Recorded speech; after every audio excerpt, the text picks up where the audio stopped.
కడప జిల్లా బద్వేల్లో ఒక దొంగను పోలీసులు అరెస్టు చేశారు. అతడు ఒరిస్సా రాష్ట్రానికి చెందినవాడిగా గుర్తించారు. గత ఆగస్టు నెలలో బద్వేలు మసీదు కాంప్లెక్స్లోని ఒక బంగారు దుకాణంలో చోరీ జరిగింది.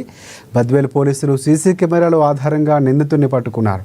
దొంగ వద్ద నుంచి 8,80,000 రూపాయలు విలువగల బంగారు వెండి ఆభరణాలు స్వాధీనం చేసుకున్నారు.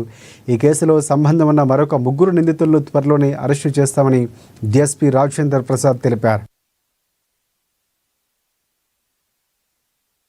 2025 సంవత్సరంలో అంటే ఈ సంవత్సరం మన జబీబుల్లా అన్నటువంటి అతని గోల్డ్ షాప్ లోన నైట్ తను అన్ని ప్యాక్ చేసుకుని రైల్వే ట్యాక్స్ లో అతనికి కొంతమంది గుర్తు తెలియని వ్యక్తులు వచ్చి ఆ షాప్ లో అతను రెడీ చేసి పెట్టుకున్నటువంటి బంగారు తర్వాత వెండి వస్తువులను తర్వాత ఇన్వెస్టిగేషన్ చేసి అక్కడ ఉన్నటువంటి సీసీ ఫుటేజ్లు తర్వాత అక్కడ ఉన్నటువంటి ఫింగర్ ప్రింట్స్ కలెక్ట్ చేయడం జరిగింది.